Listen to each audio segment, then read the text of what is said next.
It's never easy to say goodbye to a true icon. On July 22nd, the world lost Ozzy Osbourne, the legendary Prince of Darkness. While the stage has gone silent and the bats can rest easy, Ozzy left us with more than just immortal riffs and legendary mischief.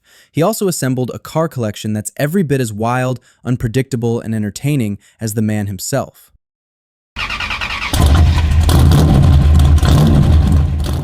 Today, let's take a front row seat for a private tour of Ozzy's automotive kingdom, a fleet as eclectic and vivid as a Black Sabbath set list. Each car tells a story, each ignition a note in his life's unscripted symphony. Let's start with something regal, because even the Prince of Darkness appreciated a touch of monarchy. Enter the Daimler DS420, a British limousine fit for actual royalty. Powered by a 4.2-liter Jaguar inline-six, singing to the tune of 245 horsepower, the DS420 could float Ozzy down the highway at just over 110 miles per hour. Picture it. Ozzy in this stately machine, draped in black velvet, cruising with the calm air of a man who's seen both Buckingham Palace and backstage chaos. Why the Daimler? For Ozzy, it was the ultimate contradiction. On stage, the wild man. Offstage, the classic Brit with a penchant for silk-lined interiors and dignity by the metric ton. It's the sort of car you'd expect at a royal wedding or a gothic masquerade, starring the prince himself. Now, let's trade pinstripes for precision. The baby Benz, formerly known as the Mercedes-Benz W201 or the 190E. This isn't your standard rockstar statement piece, but that's exactly the point. Ozzy's model featured a 2.5-liter inline-5, pumping out around 167 horsepower. It could hit 60 miles per hour in just under 8 seconds and cruise past 125. Why would Ozzy, a man known for mosh pits and mayhem, choose the symbol of German reliability? The answer? Even the wildest of us sometimes crave a smooth ride home. Maybe it's the understated charm, or maybe, as Ozzy himself once joked, it starts every time, even when I can't.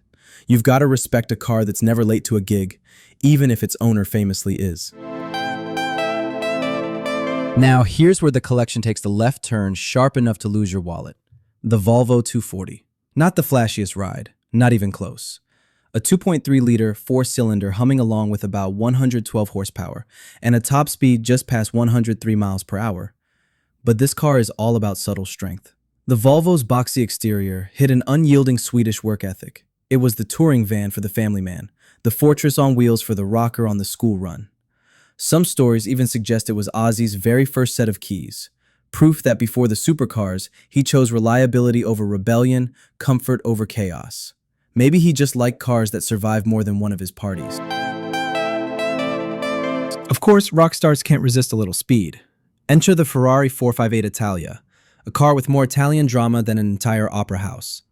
With a roaring 5.5-liter V8 engine producing 520 horsepower, this machine could fly well past 200 miles per hour. But for Ozzy, the script didn't read like a victory lap. He famously took 19 attempts to pass his driving test. Cue the applause for persistence. His celebration? Taking delivery of a brand new Ferrari, and then, barely 20 miles in, promptly wrecking it. The Prince of Darkness meet the wall of guilt. Even Ozzy admitted it shook him, and Sharon, ever the voice of reason, quickly arranged for his Ferraris to make an exit from the household. Good for his safety, disappointing for Italian insurance adjusters everywhere. You might not expect Malibu's roads to echo with classic rock, but an unassuming white Audi R8 made it possible. Underneath its modest looks lurked a 5.2-liter V10, delivering 525 horsepower of quiet aggression.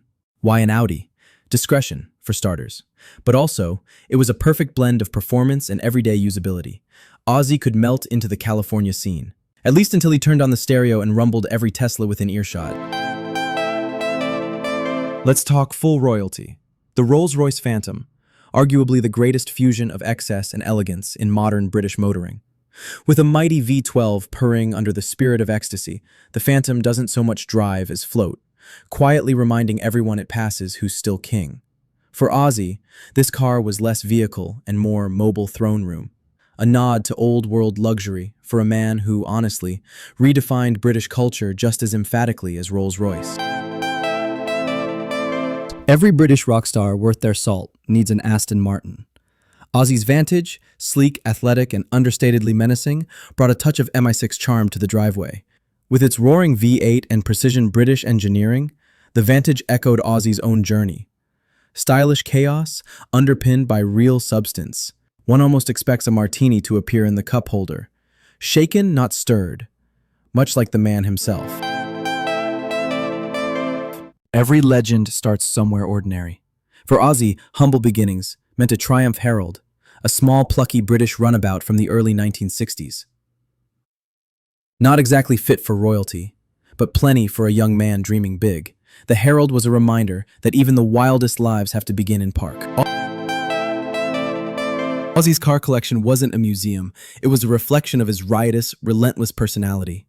Sometimes stately, sometimes silly, always unique. Each car carried a story.